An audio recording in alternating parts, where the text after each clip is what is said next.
रामपुर गांव में लोग चंदा को बहुत बुरी औरत मानते थे।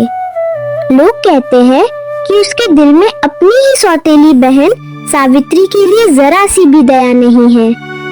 हर रोज वो सावित्री को बेइज्जत करती है, उसकी गरीबी का मजाक उड़ाती है और दुआ करती है कि एक दिन वो उसकी जिंदगी से हमेशा के लिए चली जाए। लेकिन किसी को पता नहीं था कि चंदा का अपनी बहन से नफरत के पीछे कुछ और राज था। अरे ओ सावित्री, तेरे कान क्या पत्थर के हो गए हैं? कितनी बार गला फाड़ के कहा है कि अपने इन चीथड़ों का गंदा पानी मेरे घर की तरफ मत बहाया कर। देख, तेरे इस दरिद्र घर की गंदगी मेरे पवित्र आंगन की मिट्टी को अपवित्र कर रही है। आखिर तू अपनी आदत से कभी बाज नहीं आएगी। पहले ही तेरे पति ने हमारी जिंदगी को नर्क बना रखा है और अब तू भी कलेश करने में लगी हुई है। दीदी, सुबह का सूरज अभी ठीक से उगा भी नहीं और आपने जहर उगलना शुरू कर दिया। मैंने तो पानी नाली की तरफ ही मोड़ा था, पर ये जमीन ढलान वाली है, थोड़ा पानी इधर आ गया तो इसमें मेरा क्या दोष? आप क्यों हर पल मुझे नीचा दिखाती हैं? क्या आपको अपनी इस छोटी बहन की फटी साड़ी और ये सूखी रोटियां देखकर जरा भी तरस नहीं आता? तरस, और वो भी तुझ पर। तू मेरी बहन नहीं, मेरे सुखों की ग्रहण है। मेरे ससुर ने तेरी इस भोली भाली सूरत और मासूम भरी बातों में आकर अपनी जबान के जोर पर मेरे इस कीमती जमीन का ये कोना तुझे दे दिया और उस पर ये बदसूरत झोपड़ी तान दी। मैं तो उस दिन की राह देख रही हूँ जब कानून का बुलडोजर यहाँ चलेगा और तुझे सरेआम इस घर से धक्का मारकर बाहर निकालेगा। चल जा, अब अपने उस शराबी पति के लिए 2 जून की रोटी का इंतजाम कर। मेरे आंगन में खड़े होकर अपनी ये मनहूस सूरत मत दिखा। दीदी, मेरे वो शराबी पति आपके भी कुछ लगते हैं। आखिर वो भी तो इस घर का हिस्सा है। ओ कलमुई, सुबह सुबह मेरा मुंह मत खुलवा। अरे उस हरामी की वजह से मेरा पति मर गया। माँ जी, भले ही आप उनकी सौतेली माँ हैं, लेकिन पिता तो दोनों भाई के एक ही थे ना दीदी। माँ जी, आप इससे लड़कर अपनी तबीयत मत खराब करो। और तू रे, जा यहाँ से सुबह सुबह आ जाती है हमारा दिन खराब करने। सावित्री ने अपनी आंखों के गर्म आंसू अपनी फटी ओढ़नी से पोंछे और खाली बाल्टी लेकर भारी कदमों से तालाब की ओर चल दी। चंदा उसे जाते हुए देख रही थी। जैसे ही सावित्री की पीठ मुड़ी, चंदा की आंखों का गुस्सा अचानक गायब हो गया और उसकी जगह एक गहरी पीड़ा और चिंता ने ले ली। चंदा दाल बना रही थी, पर उसकी आत्मा सावित्री की झोपड़ी के सन्नाटे में भटक रही थी। उसने गौर किया कि सावित्री के घर से चूल्हे का धुआं नहीं निकल रहा था। आज फिर उसके घर में आग नहीं जली। वो निखट्टू भीखू कल रात से घर नहीं लौटा है। पक्का कल की मजदूरी भी जुए में हार गया होगा। ये लड़की भी जिद्दी है, भूखी मर जाएगी, पेट पीठ से लग जाएगा, पर मेरे पास मांगने नहीं आएगी। अगर ये बीमार पड़ गई तो पूरा गांव कहेगा कि चंदा महल में राज कर रही है और सगी बहन दाने दाने को तरस रही है। मुझे कुछ करना होगा, पर अगर सीधे हाथ से खाना दूंगी तो ये समझेगी कि मैं उस पर एहसान कर रही हूँ। मुझे फिर से नफरत का ढोंग करना ही पड़ेगा। चंदा ने जल्दी जल्दी चूल्हे से 2 मोटी रोटियां उतारी, उन पर ढेर सारा घी लगाया और कल की बची हुई साग को एक पीतल की बड़ी कटोरी में भरकर उसे एक पुरानी पोटली में कसकर बांध लिया।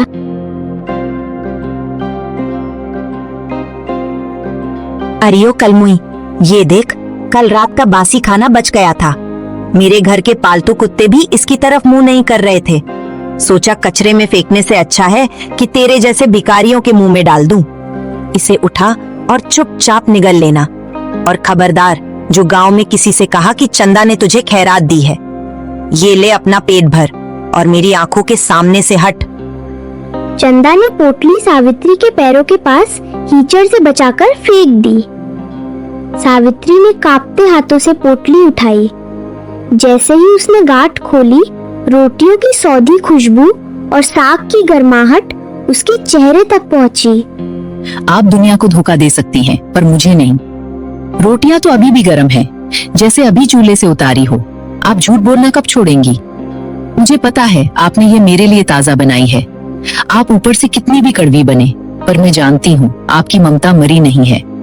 आप बापू की कसम खाकर कहिए कि ये रोटियां बासी है।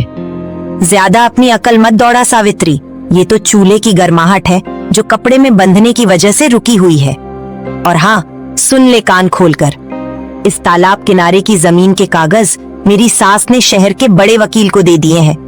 बहुत जल्द यहाँ बुलडोजर की आवाज गूंजेगी और तेरी ये मिट्टी की दीवारें जमींदोज हो जाएंगी। तब देखूंगी ये तेरी मुस्कान और ये मासूमियत कहाँ जाती है। चल अपना कूड़ा उठा और यहाँ से रफा दफा हो, मुझे पानी भरने दे। सावित्री ने अपनी दीदी को दुखी मन से देखने लगी और अपनी पोटली सीने से लगाकर चली गई। वो जानती थी कि चंदा की ये डांट उसकी भूख का इलाज है, पर चंदा के दिल में अब एक नया डर घर कर रहा था। देख रतन, ये जो तालाब किनारे वाली जमीन है ये हमारे पुरखों की है।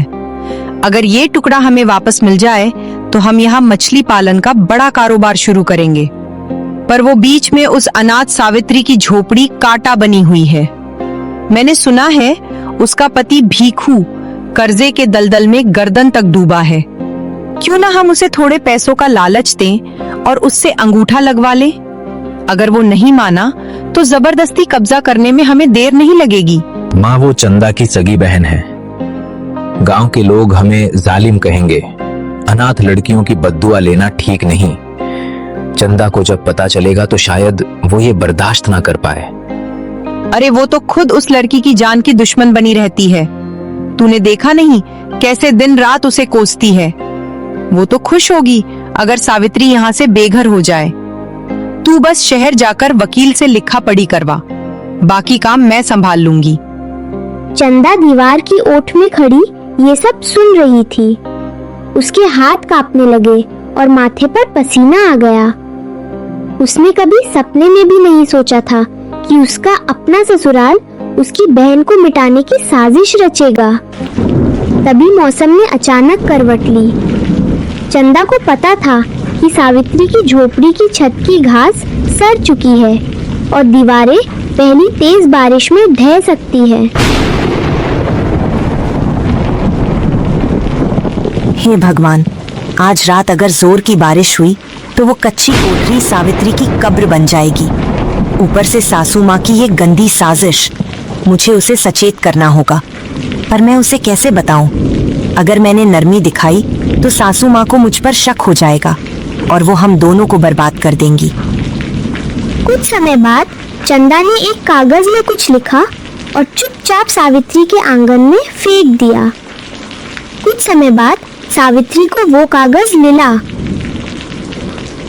जिसमें लिखा था, आज रात घर से बाहर मत निकलना, तालाब का पानी बढ़ रहा है और अपने गहने और जरूरी चीजें पोटली में बांध लो।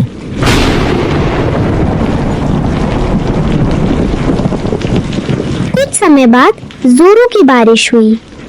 बारिश बहुत भयानक थी। सावित्री अपनी झोपड़ी में अकेली थी। उसका पति भीखू फिर से गायब था। अचानक उसकी झोपड़ी की एक पुरानी दीवार से मिट्टी खिसकने लगी। हे भगवान, आज मुझे बचा लो। दीदी का पक्का घर सामने है, पर मैं वहां जाने की हिम्मत कैसे करूं? उन्होंने तो कहा था कि अगर मैंने उनके आंगन में कदम रखा तो वो मेरा सिर फोड़ देंगी, पर यहाँ रही तो ये छत मुझ पर ही गिर जाएगी। तभी बारिश के शोर को चीरती हुई एक आवाज आई। सावित्री, दरवाजा खोल रे अभागन। क्या आज यहीं समाधि लेने का इरादा है? देख, तालाब का पानी तेरे आंगन की मेर पार कर चुका है। जल्दी बाहर निकल और मेरे साथ चल। जल्दी कर, वरना ये मिट्टी का ढेर तेरी कब्र बन जाएगा। सावित्री ने जैसे ही दरवाजा खोला, वो चंदा को देखकर फूट फूट कर रोने लगी। चंदा ने उसे जोर से झुड़का। अब ये नाटक बंद कर और मेरे पीछे चुपचाप चल। और देख, जबान बंद रखना। माँ जी को पता नहीं चलना चाहिए कि तू मेरे घर के अंदर है। तुझे पिछवाड़े वाले अंधेरे कमरे में छुपना होगा। कल सुबह जो होगा देखा जाएगा। चल भाग अब। जैसे ही दोनों बहनें चंदा के पक्के बरामदे में पहुंची, पीछे से एक जोरदार धड़ाके की आवाज हुई। सावित्री की झोपड़ी का आधा हिस्सा तालाब के किनारे बिखर चुका था चंदा ने उसे अंदर बिठाया और एक सूखा कपड़ा और गर्म दूध का गिलास थमाया। रात भर की मूसलाधार बारिश अब थम चुकी थी, पर तालाब का पानी अभी भी उफान पर था। चंदा के पक्के घर के एक अंधेरे कमरे में सावित्री डरी सहमी बैठी थी। उसे समझ नहीं आ रहा था कि उसकी दीदी ने उसे बचाया है या किसी नई मुसीबत में डाल दिया है। चुपचाप यहीं पड़ी रहे, जरा भी चू चपड़ की तो सासू माँ के कान खड़े हो जाएंगे। अगर उन्हें पता चला कि तू यहाँ छिपी है तो वो तुझे तो घर से निकालेंगी ही, मुझे भी उसी कीचड़ खड़ा कर देंगी जहाँ से तुझे खींच कर लाई हूँ। तेरी तो तकदीर ही फूटी है। वो झोपड़ी क्या गिरी, तूने मेरी रातों की नींद हराम कर दी। दीदी, आप मुझे इतना क्यों कोसती है? तब जब मुसीबत मेरे सामने खड़ी थी तब आप ही अपनी जान जोखिम में डालकर मुझे यहाँ लाईं। आपकी आंखों में उस समय जो डर था वो नफरत तो नहीं थी। फिर अचानक आप पत्थर की मूरत क्यों बन जाती है? क्या बापू ने मरते समय मेरा हाथ आपके हाथ में इसीलिए दिया था कि आप मुझे हर पल मरता हुआ देखें? बापू का नाम मत ले। उन्होंने जो किया उसका नतीजा मैं आज तक भुगत रही हूँ। और सुन, ये कोई ममता वमता नहीं है। मैंने तुझे यहाँ सिर्फ इसलिए रखा है क्योंकि मैं नहीं चाहती कि तेरे मरने के बाद गांव वाले मुझे ताना मारे। और हाँ, तेरी ये कीचड़ में सनी साड़ी मुझे दे, मैं इसे फेंक दूंगी। तू ये मेरी पुरानी साड़ी पहन ले। याद रखना, कुछ समय के बाद तुझे यहाँ से दफा होना होगा, चाहे तू कहीं भी जाकर मर। चंदा करवाहट उगलकर बाहर निकल गई, पर उसका सीना धक धक कर रहा था। उसे पता था कि उसके सासू माँ सुबह की सैर पर निकलेगी और सावित्री की झोपड़ी का हाल देखकर बहुत खुश होगी।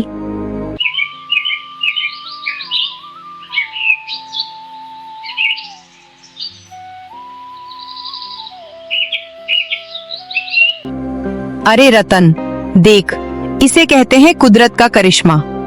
कल रात की बारिश ने हमारा काम हफ्तों पहले ही आसान कर दिया। वो सावित्री की झोपड़ी तो तालाब के पेट में समा जाएगी। अब वो जमीन का टुकड़ा बेवारिस है। आज दोपहर को ही मैं वहां अपनी इलाका खिंचवा दूंगी। और तू, कल से मछली पालन का काम शुरू। वो छोकरी अब कहीं भी दर दर की ठोकरें खाए, हमें क्या।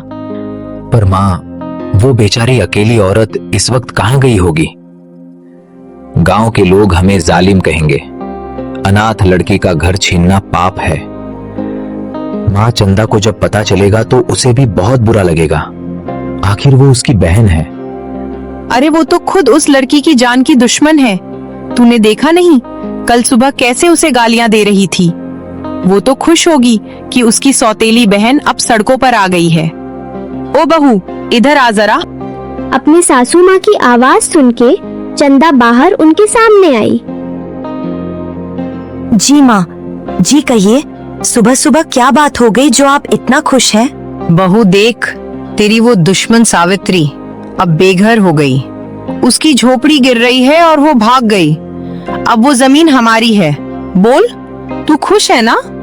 मेरा तो मन कर रहा है कि पूरे गांव में शक्कर बंटवा दूं।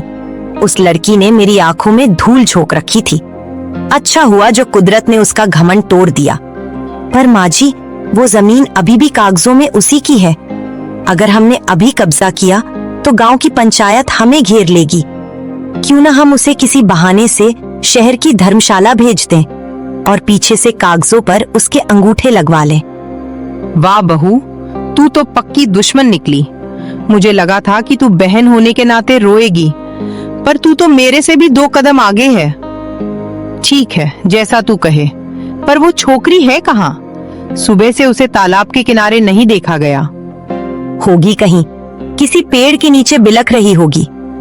आप चिंता मत कीजिए, मैं खुद जाकर उसे ढूंढूंगी और उसे ऐसी जगह भेज दूंगी जहां से वो वापस ना आ सके। आप बस कागज तैयार रखिए।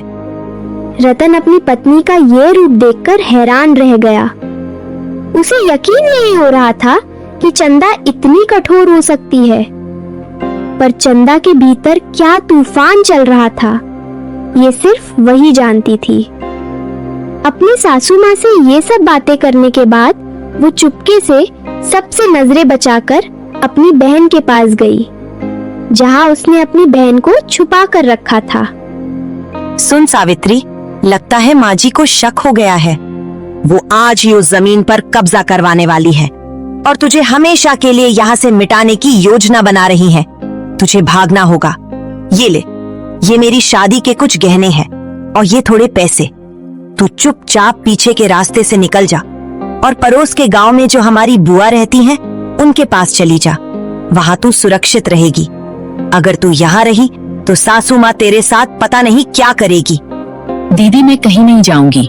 आप मुझे क्यों भगा रही हैं? क्या आप भी उनके साथ मिली हुई हैं?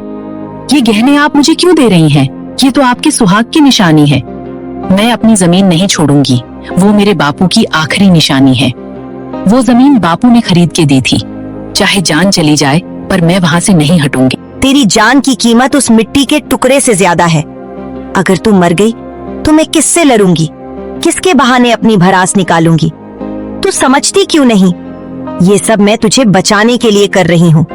सासू माँ बहुत ताकतवर है, वो तुझे मिटा देंगी। जा यहाँ से, और खबरदार जो पीछे मुड़कर देखा। भाग सावित्री।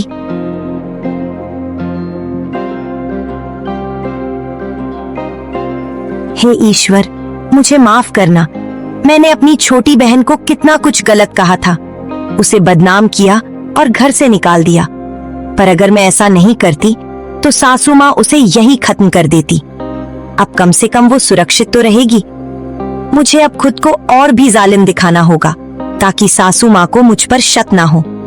अपनी ममता को इस करवाहट के नीचे दफन करना ही होगा। चंदा ने अपने आंसू पोंछे और बाहर निकली। उसने देखा कि सासू माँ और रतन तालाब की तरफ जा रहे थे, जहाँ गांव वाले भी इकट्ठा हो रहे थे।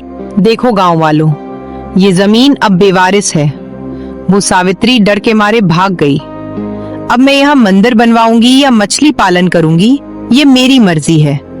किसी को कोई एतराज हक? पर अम्मा, वो अनाथ बच्ची कहाँ गई? बेचारी का घर गिर गया। कम से कम उसे सिर छुपाने की जगह तो देती। आप तो उसका हक छीन रही हैं। किसका हक? चंदा, बहू तू ही बता, क्या ये जमीन हमारी नहीं है?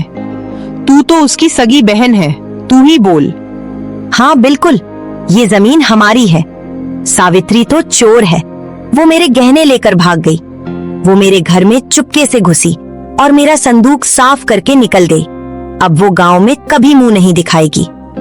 माँ जी, आप बेझिझक यहाँ अपना इलाका स्थित कीजिए। अब यहाँ उसका कोई नामो निशान नहीं रहना चाहिए। और वो उसका पति, वो तो पता नहीं कहाँ कहाँ गिरते पड़ते रहता है। गांव वाले चंदा की बात सुनकर दंग रह गए। उन्हें यकीन नहीं हो रहा था कि एक बहन दूसरी बहन के बारे में इतना जहर उगल सकती है। चंदा का पति रतन भी शर्म से सिर झुका लिया। चंदा ने अपनी बहन को तो बचा लिया था, पर खुद पूरे गांव की नजरों में एक डायन बन चुकी थी। बापू, मुझे माफ कर देना। मैंने सावित्री को बदनाम कर दिया ताकि वो माँ जी के गुस्से से बच सके। अब पूरी दुनिया मुझे बुरा कहेगी, पर मेरी बहन सुरक्षित है। यही मेरे लिए बहुत है। पर ये जो खालीपन है, इसे मैं कैसे भरूंगी? तालाब की ये लहरें भी आज मुझे ताना मार रही हैं। ये सब होने के बाद सब लोग अपने घर चले गए और तभी कुछ देर बाद घर के बाहर से शोर सुनाई दिया। सावित्री का पति भीखू, जो हफ्तों से लापता था, मधोशी की हालत में लौटा था और अपनी झोपड़ी को गायब देखकर चंदा के घर के बाहर जोर जोर से चिल्लाने लगा। कहाँ है मेरी झोपड़ी? कहाँ है मेरी जमीन? तूने मेरी पत्नी को कहाँ छुपाया है? चंदा, तू बड़ी बहन बनती है ना? तूने ही मेरी सावित्री को कहीं बेच दिया होगा। चंदा बाहर निकली, पर उसके चेहरे पर डर नहीं बल्कि एक नई चमक थी। उसे पता था कि अब भीखू को मोहरा बनाकर वो अपनी बहन की जमीन वापस दिला सकती है। चुप कर शराबी, तेरी हिम्मत कैसे हुई मेरे घर के सामने हमें धमकी देने की? तेरी पत्नी भाग गई क्योंकि तू एक निखट्टू है। अगर तुझे अपनी जमीन वापस चाहिए तो जा और पंचायत में जमींदार साहब के खिलाफ गवाही दे कि उन्होंने तुझे डराया धमकाया था।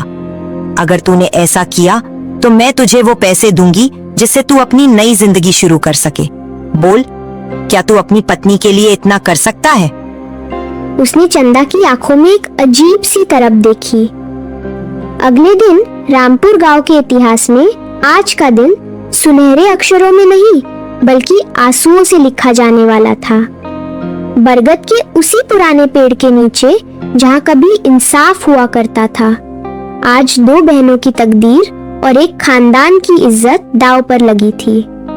मुखिया जी, आप भी इस शराबी की बातों में आ गए। जिस आदमी को ये नहीं पता कि सूरज किस तरफ से उगता है, वो मुझ पर इल्जाम लगा रहा है। सावित्री चोर है, ये बात मैंने नहीं बल्कि उसकी अपनी सगी बहन चंदा ने कही है। चंदा जो मेरी बहू है और उस लड़की की बड़ी बहन भी। क्या एक बहन अपनी बहन को बिना वजह चोर कहेगी?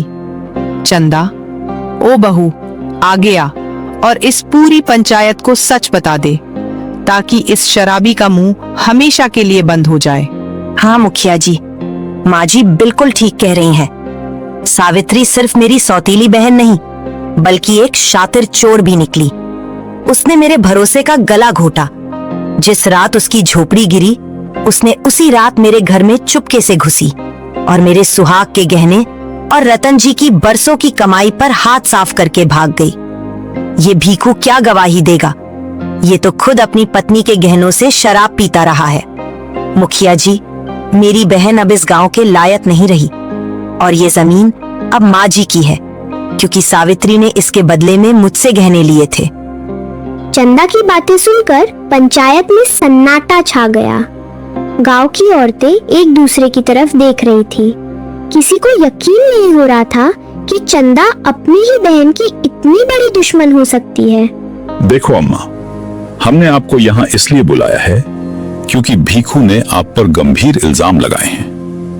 भीखू का कहना है कि आपने उसकी झोपड़ी गिरने का फायदा उठाया और उसकी पत्नी सावित्री को डरा धमकाकर गांव से भगा दिया ताकि आप उस तालाब किनारे वाली जमीन पर कब्जा कर सकें। गांव के लोग भी कानफूसी कर रहे हैं कि चंदा बहू ने अपनी बहन पर चोरी का झूठा इल्जाम लगाया है। आप अपनी सफाई में क्या कहना चाहेगी? चुप कर नीच आदमी, मेरी बहू पर झूठे इल्जाम लगाता है। बहू तू अंदर जा, इस शराबी की बकवास सुनने की जरूरत नहीं है। मुखिया जी, फैसला कीजिए। जमीन हमारी है और सावित्री एक अपराधी। अगर आज मैं चुप रही तो सावित्री को उसका घर वापस मिल जाएगा, पर मैं रतन की नजरों में हमेशा के लिए गिर जाऊंगी। पूरा गांव मुझे एक बुरा कहेगा। पर अगर मैं सच बोलती हूँ तो माँ जी सावित्री को नहीं छोड़ेंगे। बापू, मैं क्या करूं? क्या एक बहन का धर्म अपनी इज्जत बचाने में है या अपनी बहन की छत बचाने में? चंदा का कलेजा फटा जा रहा था। उसने एक लंबी सांस ली और अचानक अपने मन में कुछ ठान लिया। उसकी आंखों में अब आंसू नहीं बल्कि आग थी। रुकिए मुखिया जी, फैसला अभी नहीं हुआ है। माँ जी, आप बहुत बड़ी खिलाड़ी हैं, पर आप भूल गई कि एक औरत अपनी ममता के लिए अपनी जान दे सकती है, तो अपनी बहन के लिए अपनी इज्जत भी कुर्बान कर सकती है। मुखिया जी, मैंने अभी जो कहा वो सब झूठ था। सावित्री ने कोई चोरी नहीं की। वो गहने मैंने उसे खुद अपने हाथों से दिए थे ताकि वो इस गांव के जल्लादों से दूर अपनी जान बचा सके। पूरे गांव में जैसे बिजली कड़की हो। सासू माँ का चेहरा सफेद पड़ गया और वो हड़बड़ा कर खड़ी हो गई। बहू, क्या बकवास कर रही है? होश में तो है? तू पागल हो गई है क्या? नहीं माँ जी, आज तो मैं होश में आई हूँ। मुखिया जी, सच तो ये है कि सावित्री की झोपड़ी गिरने के बाद माँ जी ने मुझसे कहा था कि वो उस जमीन पर कब्जा करना चाहती हैं। इन्होंने ही साजिश रची थी कि सावित्री को बेघर कर दिया जाए। मैंने अपनी बहन को बचाने के लिए उसे रातों रात यहाँ से भगाया और खुद को गांव की नजरों में बुरा बनाया ताकि माँ जी को मुझ पर शक ना हो। मैंने अपनी इज्जत की परवाह नहीं की, सिर्फ अपनी बहन की छत बचाने के लिए। ये देखिए मुखिया जी, ये वो कागज है जिन पर माँ जी ने धोखे से सावित्री के अंगूठे के निशान लेने की साजिश रची थी। ये मोहर माँ जी की है जिसे मैंने कल रात उनके संदूक से चुराया था। ये जमीन सावित्री की है और हमेशा उसकी रहेगी। भीखू शराबी जरूर है, पर वो सावित्री का सुहाग है। माँ जी, आपने एक अनाथ लड़की का घर छीनने की कोशिश की। आज मैं आपका ये मुखौटा पूरे गांव के सामने उतार दूंगी। रतन ने गौरव बड़ी मुस्कुराहट दी और चंदा के पास आया। उसकी आंखों में अब गर्व के आंसू थे। चंदा, मुझे माफ कर दे। मैं कितना बड़ा मूर्ख था जो तुझे जालिम समझता रहा। तूने इतना बड़ा बोझ अकेले कैसे सहा? तूने अपनी पूरी मर्यादा दांव पर लगा दी अपनी बहन के लिए। मां, आज मुझे आपके बेटे होने पर शर्म आ रही है। आपने मेरी पत्नी का इस्तेमाल अपनी लालच के लिए किया। ये सब झूठ बोल रही है। ये कलमुही ही मेरा घर बर्बाद कर रही है। इसे मैं छोड़ूंगी नहीं। बस कीजिए अम्मा, आपकी हकीकत सामने आ चुकी है। चंदा बहू ने जो किया वो कोई मामूली औरत नहीं कर सकती। अपनी बदनामी सहकर भी अपनी बहन का घर बचाना ये किसी देवी का ही काम है। पंचायत का फैसला ये है कि सावित्री की जमीन उसे तुरंत वापस दी जाए और अम्मा को इस साजिश के लिए गांव के मंदिर की गौशाला में 1 महीने तक सेवा करनी होगी और जुर्माना भरना होगा। अगले दिन सावित्री अपने पति भिक्कू के साथ चंदा के घर आती है और उसे पुकारती है। उसकी पुकार सुनकर चंदा और उसका पति रतन बाहर आ जाते हैं। दीदी, मुझे बुआ जी ने सब बताया कि आपने मुझे बचाने के लिए खुद को चोर साबित किया। मैं कितनी पापी हूँ जो आपको पत्थर दिल समझती रही। दीदी, आपने तो मेरे लिए अपनी पूरी जिंदगी दांव पर लगा दी। मुझे माफ कर दीजिए दीदी, मुझे माफ कर दीजिए। पगली, तू रोती क्यों है? तू तो मेरी छोटी बहन है, मेरा अंश है। बापू ने मुझे मरते समय कहा था कि सावित्री का ध्यान रखना। अगर मैं तुझे नहीं बचाती तो मैं बापू को क्या मुंह दिखाती? मुझे गांव की गालियां मंजूर थी, पर तेरी आंखों के आंसू नहीं। देख, अब तेरा घर फिर से बनेगा और अब कोई इसे तुझसे नहीं छीनेगा। अपनी दीदी चंदा से ये सारी बात सुनकर सावित्री की आंखों में आंसू आ जाते हैं और कहती है, दीदी, मुझे आज ये एहसास हुआ कि मैं बहुत किस्मत वाली हूँ क्योंकि मुझे आपकी जैसी दीदी मिली है। दीदी, आपका बहुत बहुत शुक्रिया। आपने मुझे एक नया जीवन दे दिया, नहीं तो पता नहीं मेरी जिंदगी क्या होती। भाभी भैया, आप दोनों मुझे माफ कर दीजिए। मैं हमेशा नशे में रहा और मैंने कभी भी सावित्री के जीवन के बारे में नहीं सोचा। लेकिन अब मुझे यह एहसास हो गया है कि जीवन में परिवार ही सब कुछ है। देखो, मुझे अच्छा लगा कि आखिरकार तुम्हें सब कुछ समझ आ गया। लेकिन तुम्हें मुझसे ये वादा करना होगा कि अब से तुम नशा करना दूर, उसके बारे में सोचोगे भी नहीं। और रही बात जीवन चराने के लिए एक अच्छे काम की, तो वो मैं तुम्हें दिला दूंगा। बस तुम सावित्री के साथ अपने इस छोटे से जीवन सफर में हमेशा हंसी खुशी और ईमानदारी से आगे बढ़ते रहो। इसी तरह दोनों बहनों के बीच की सारी गलतफहमियां दूर हो जाती है और भिक्कू भी अब गलत रास्ते से हटकर एक नया जीवन शुरू करने का वादा करता है।